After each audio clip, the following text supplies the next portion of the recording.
Presiden Joko Widodo melakukan kunjungan kerja ke Lampung. Jokowi akan meninjau galangan kapal PT Daya Rada Utama di Srengsem, Bandar Lampung. Dalam kunjungan kerja kali ini, Presiden didampingi Menteri BUMN Rini Sumarno, Menteri Sekretaris Negara Pratikno, dan Menteri Energi dan Sumber Daya Mineral Sudirman Said. Presiden juga akan meninjau sejumlah proyek infrastruktur di Palembang, Sumatera Selatan. Antara lain pembangunan jalan tol Trans Sumatera ruas Palembang Indralaya di Kabupaten Ogan Ilir. Presiden bertolak menuju Lampung sekitar pukul 13.30 tadi dari landasan udara tim TNI AU Halim Perdana Kusuma Jakarta menggunakan pesawat kepresidenan.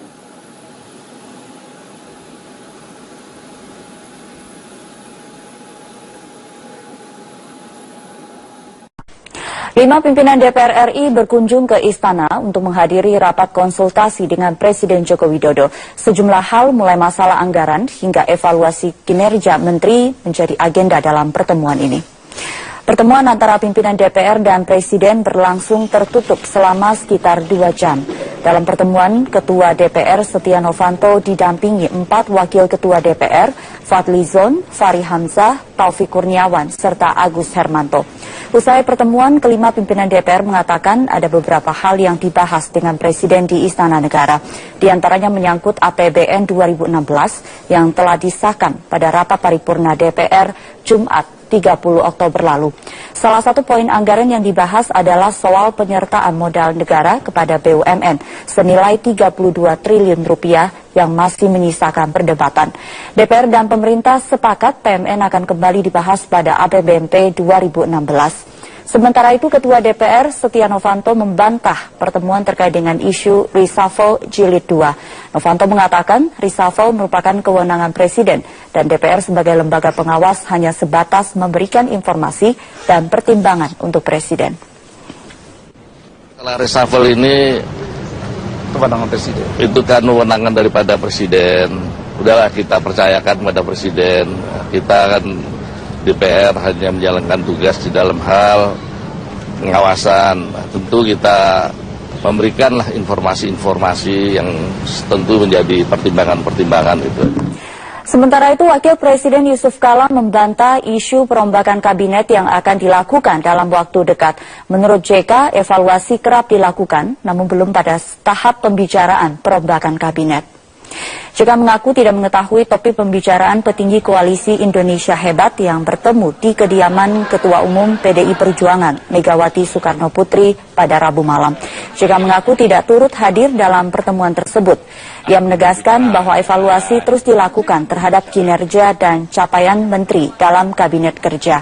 Namun evaluasi yang dilakukan bukan berarti akan dilaksanakan perombakan dalam waktu dekat. JK juga membantah bahwa evaluasi dilakukan seiring dengan bergabungnya PAN dengan pemerintah. Meski demikian, JK berterima kasih jika PAN telah mempersiapkan kader terbaik untuk masuk dalam kabinet.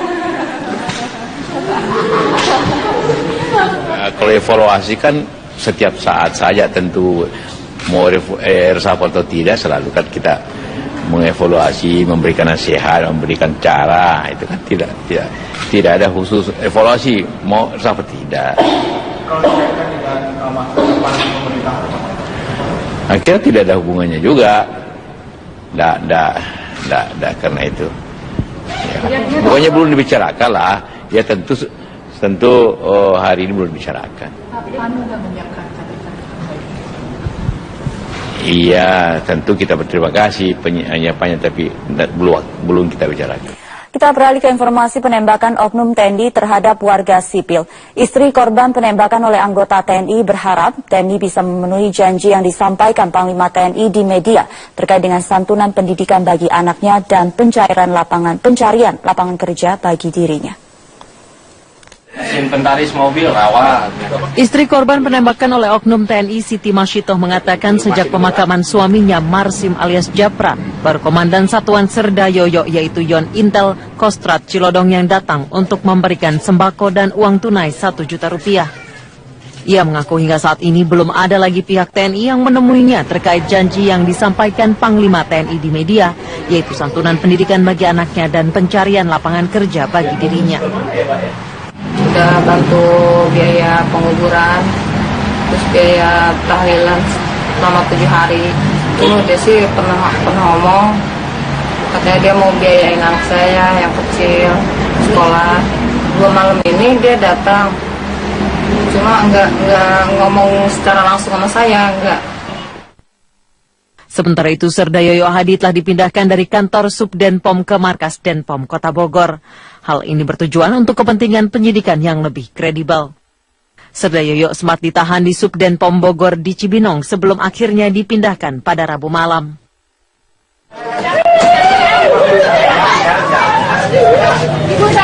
Pada hari Rabu, tangis histeris mewarnai rumah keluarga Marsim alias Japra, korban penembakan oknum TNI Serda Yoyo. Siti Masyitoh dan Mela putrinya bahkan sempat melempar sembako sumbangan dan mengusir 10 anggota Kostrad yang merupakan rekan dan komandan pelaku dari Yon Intel Zipur Kostrad. Mereka berniat menyampaikan simpati terhadap keluarga korban. Dari Bogor, Jawa Barat, Nurholis, Metro TV. Kita ke informasi lain, pemirsa. Seorang office boy bank swasta di Ponorogo, Jawa Timur, Imelda Syarul Wahab, resmi menjadi tersangka akibat mengunggah meme yang dinilai menghina polisi. Polisi mengaku menemukan berbagai unsur tindak pidana pencemaran nama baik dan akan segera melengkapi berkas perkara untuk dilimpahkan ke kejaksaan. Pada Senin 1 November lalu, Kepolisian Resor Ponorogo mendapat laporan dari Bribda Aris Kurniawan, anggota Polantas Polres Ponorogo. Bribda Aris merasa martabatnya direndahkan dalam meme yang dibuat Imelda Syarul Wahab, seorang office boy bank swasta di Ponorogo, Jawa Timur, dan dipublikasikan di media sosial. Meme tersebut semula dimasukkan Imelda dalam sebuah grup tertutup bernama Info Cegatan Polisi Ponorogo pada 30 Oktober 2015. Riuh percakapan pun terjadi di grup yang punya lebih dari 30.000 anggota tersebut. Dalam meme tersebut memuat sosok Bribda Aris yang tengah memegang radio seluler. Untuk menambahkan unsur parodi, dibuatlah balon percakapan yang menggambarkan komunikasi polisi dengan istrinya seputar uang hasil tilang. Meski telah resmi ditetapkan sebagai tersangka, Imelda tidak ditahan. Ia hanya dikenakan wajib lapor setiap Senin dan Kamis. Ini norma hukum sudah ada dan sudah lama. Hukum pidana mengatur, ya, menghina, menghujat. Kemudian dalam Undang-Undang ITE juga 2008 norma-norma pidana sudah ada, ketentuan-ketentuan sudah ada, ya. Jadi kalau dipertentangkan ya silakan untuk mereview undang-undang barangkali. Sementara itu, keluarga Imelda Syarul Wahab di Madiun, Jawa Timur hanya bisa pasrah menghadapi kasus yang menimpa Imelda. Ibu Imelda Murti berharap permintaan maaf anaknya diterima oleh Bribda Aris. Ya, namanya berhadapan dengan aparat itu baru satu kali ini ya, yang jelas ya minta maaf dulu, dia diberi ampunan gitu. Oh, itu katanya iseng, ternyata kok sampai di situ. Atas perbuatannya, Imelda bakal dijerat dengan pasal 32 ayat 1 Undang-Undang Nomor 11 Tahun 2008 tentang ITE dengan ancaman pidana penjara 8 tahun atau denda 2 miliar rupiah. Hasil pemeriksaan polisi, Imelda mengaku hanya iseng dan menyesali perbuatannya. Dari Ponorogo dan Madiun, Jawa Timur, Fajar Wiharjo, Iwan Yudi Atmoko, Metro TV. Nah, Yoyok Rio Sudibyo mendapatkan penghargaan Bung Hatta Anti-Corruption Award 2015. Dua mantan kepala daerah tersebut dianggap sebagai tokoh bersih dan menginspirasi dari praktek korupsi. Pegelaran penghargaan Bung Hatta anti korupsi yang ke-6 ini mengangkat dua tokoh kepala daerah yang berpengaruh dan berperan aktif memberikan inspirasi, mempengaruhi masyarakat atau lingkungan dalam pemberantasan korupsi. Misalnya program-program yang dilaksanakan oleh Risma seperti e-procurement, e-budgeting, dan e-government yang dianggap mampu mengurangi praktek anti korupsi di Surabaya karena memangkas oknum yang mengambil keuntungan dalam tender. Sama halnya dengan Yoyok, Bupati Batang ini di awal kepemimpinannya berani membuat surat pernyataan bupati untuk tidak meminta fee dalam pengadaan proyek. Menurut Dewan Juri Bung Hatta Anti-Corruption Award, Zainal Mokhtar Arifin, proses penjurian bersikap independen. Risma serta Yoyok dari hasil penelusuran Dewan Juri mampu menciptakan pemerintahan yang bersih di daerahnya. sistematis dari penelusuran yang dilakukan oleh tim studi, budaya birokrasi relatif baik, sehingga tidak ada problem-problem birokrasi sebenarnya bisa terselesaikan dengan detail. Nah, yang paling penting sebenarnya yang ingin kita lihat bahwa ada sosok Bung Hatta, lalu kemudian ada sosok dua orang ini tidak sama, tapi kemudian ada warna yang ditorehkan Bung Hatta, dan itu kemudian menjadi bagian yang ingin disematkan kepada dua orang ini. Partai Amanat Nasional menargetkan kemenangan 66% dari 269 daerah yang menyelenggarakan pilkada tingkat 2. Terdapat 80 kader PAN yang menjadi kandidat kepala daerah di pilkada serentak tahun ini. Partai Amanat Nasional menggelar apel siaga dan rapat konsolidasi dalam rangka pemenangan pilkada serentak yang diikuti seribuan kader dan relawan pendukung di Aula Hotel Augusta, Kabupaten Sukabumi, Jawa Barat. Apel siaga yang dipimpin Ketua Umum PAN Zulkifli Hasan bersama dengan Ketua DPW PAN Jawa Barat Edi Garnadi mengajak para kader untuk bekerja dan terus melakukan sosialisasi pemenangan pilkada. Untuk Kabupaten Sukabumi sendiri, PAN mencalonkan Imam Adi Nugraha sebagai calon wakil Bupati Sukabumi, berpasangan dengan calon Bupati Ahmad Jajuli yang didukung oleh Partai Nasdem, PDI Perjuangan, dan PKPI. Jumlahnya 269. Saudara Gubernur. Sementara itu, keluarga Imelda Syahrul Wahab di Madiun, Jawa Timur hanya bisa pasrah menghadapi kasus yang menimpa Imelda. Ibu Imelda Murti berharap permintaan maaf anaknya diterima oleh Bribda Aris. Ya, namanya berhadapan dengan aparat itu baru satu kali ini ya, yang jelas ya minta maaf dulu, dia diberi ampunan gitu. Oh itu katanya iseng, ternyata kok sampai di situ. Atas perbuatannya, Imelda bakal dijerat dengan pasal 32 ayat 1 Undang-Undang Nomor 11 Tahun 2008 tentang ITE dengan ancaman pidana penjara 8 tahun atau denda 2 miliar rupiah. Soal pemeriksaan polisi, Imelda mengaku hanya iseng dan menyesali perbuatannya. Dari Ponorogo dan Madiun, Jawa Timur, Fajar Wiharjo, Iwan Yudi Atmoko, Metro TV. Nah, Yoyok Rio Sudibyo mendapatkan penghargaan Bung Hatta Anti-Corruption Award 2015. Dua mantan kepala daerah tersebut dianggap sebagai tokoh bersih dan menginspirasi dari praktek korupsi. Pegelaran penghargaan Bung Hatta anti korupsi yang ke-6 ini mengangkat dua tokoh kepala daerah yang berpengaruh dan berperan aktif memberikan inspirasi, mempengaruhi masyarakat atau lingkungan dalam pemberantasan korupsi. Misalnya program-program yang dilaksanakan oleh Risma seperti e-procurement, e-budgeting, dan e-government yang dianggap mampu mengurangi praktek anti korupsi di Surabaya karena memangkas oknum yang mengambil keuntungan dalam tender. Sama halnya dengan Yoyok, Bupati Batang ini di awal kepemimpinannya berani membuat surat pernyataan bupati untuk tidak meminta fee dalam pengadaan proyek. Menurut Dewan Juri Bung Hatta Anti-Corruption Award, Zainal Mokhtar Arifin, proses penjurian bersikap independen. Risma serta Yoyok dari hasil penelusuran Dewan Juri mampu menciptakan pemerintahan yang bersih di daerahnya. Keluarga korban. Dari Bogor, Jawa Barat, Nurholis, Metro TV. Kita ke informasi lain, pemirsa. Seorang office boy bank swasta di Ponorogo, Jawa Timur, Imelda Syahrul Wahab, resmi menjadi tersangka akibat mengunggah meme yang dinilai menghina polisi. Polisi mengaku menemukan berbagai unsur tindak pidana pencemaran nama baik dan akan segera melengkapi berkas perkara untuk dilimpahkan ke kejaksaan. Pada Senin 1 November lalu, Kepolisian Resor Ponorogo mendapat laporan dari Bribda Aris Kurniawan, anggota Polantas Polres Ponorogo. Bribda Aris merasa martabatnya direndahkan dalam meme yang dibuat Imelda Syahrul Wahab, seorang office boy bank swasta di Ponorogo, Jawa Timur, dan dipublikasikan di media sosial. Meme tersebut semula dimasukkan Imelda dalam sebuah grup tertutup bernama Info Cegatan Polisi Ponorogo pada 30 Oktober 2015. Riuh percakapan pun terjadi di grup yang punya lebih dari 30.000 anggota tersebut. Dalam meme tersebut memuat sosok Bribda Aris yang tengah memegang radio seluler. Untuk menambahkan unsur parodi, dibuatlah balon percakapan yang menggambarkan komunikasi polisi dengan istrinya seputar uang hasil tilang. Meski telah resmi ditetapkan sebagai tersangka, Imelda tidak ditahan. Ia hanya dikenakan wajib lapor setiap Senin dan Kamis. Ini norma hukum sudah ada dan sudah lama. Hukum pidana mengatur, ya, menghina, menghujat.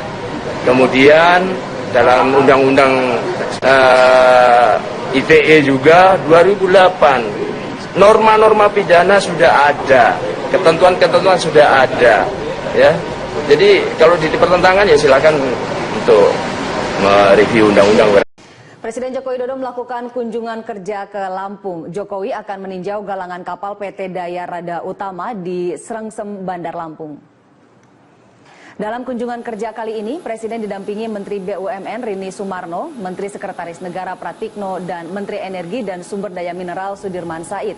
Presiden juga akan meninjau sejumlah proyek infrastruktur di Palembang, Sumatera Selatan. Antara lain pembangunan jalan tol Trans Sumatera ruas Palembang Indralaya di Kabupaten Ogan Ilir. Presiden bertolak menuju Lampung sekitar pukul 13.30 tadi dari landasan udara tim TNI AU Halim Perdana Kusuma Jakarta menggunakan pesawat kepresidenan.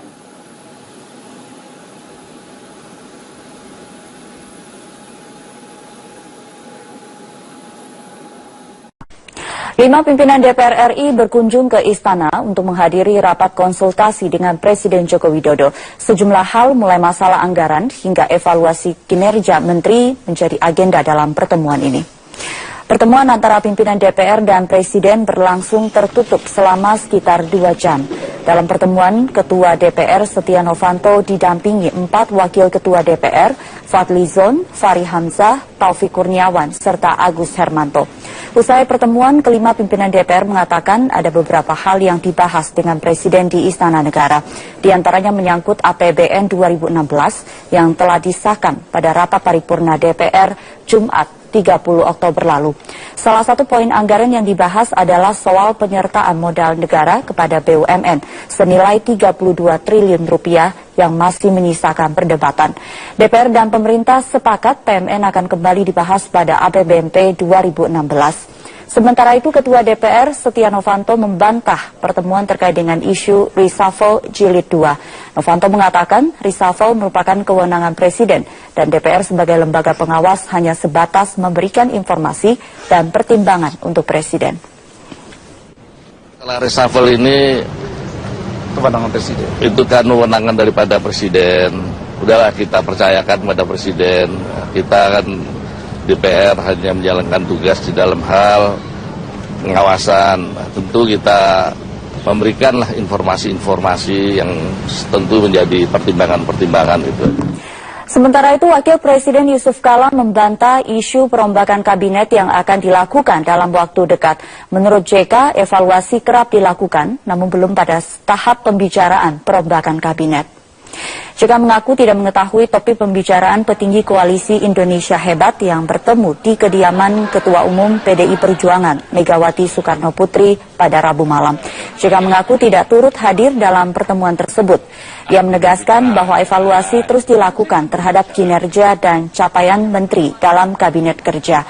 Namun evaluasi yang dilakukan bukan berarti akan dilaksanakan perombakan dalam waktu dekat. JK juga membantah bahwa evaluasi dilakukan seiring dengan bergabungnya PAN dengan pemerintah. Meski demikian, JK berterima kasih jika PAN telah mempersiapkan kader terbaik untuk masuk dalam kabinet. Kalau evaluasi kan setiap saat saja, tentu mau reshuffle atau tidak selalu kan kita mengevaluasi, memberikan nasihat, memberikan cara, itu kan tidak ada khusus evaluasi mau reshuffle tidak.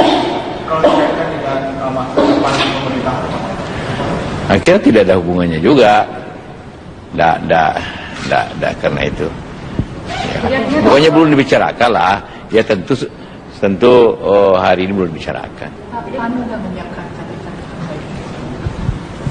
Iya, tentu kita berterima kasih penyampainya, tapi belum kita bicarakan. Kita beralih ke informasi penembakan oknum TNI terhadap warga sipil. Istri korban penembakan oleh anggota TNI berharap TNI bisa memenuhi janji yang disampaikan Panglima TNI di media terkait dengan santunan pendidikan bagi anaknya dan pencarian lapangan kerja bagi dirinya. inventaris mobil rawat.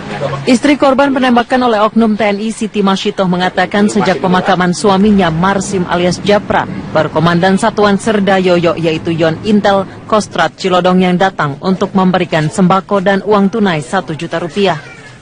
Ia mengaku hingga saat ini belum ada lagi pihak TNI yang menemuinya terkait janji yang disampaikan Panglima TNI di media, yaitu santunan pendidikan bagi anaknya dan pencarian lapangan kerja bagi dirinya. Sudah bantu biaya penguburan, terus biaya tahlilan selama 7 hari.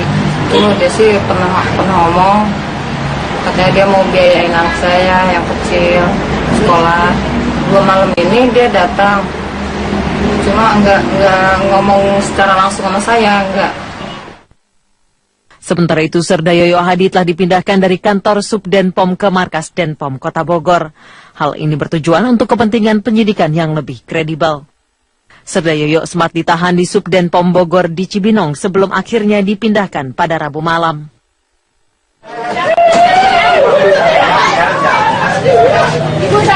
Pada hari Rabu, tangis histeris mewarnai rumah keluarga Marsim alias Japra, korban penembakan oknum TNI Serda Yoyo. Siti Masyitoh dan Mela putrinya bahkan sempat melempar sembako sumbangan dan mengusir 10 anggota Kostrat yang merupakan rekan dan komandan pelaku dari Yon Intel Zipur Kostrat. Mereka berniat menyampaikan simpati terhadap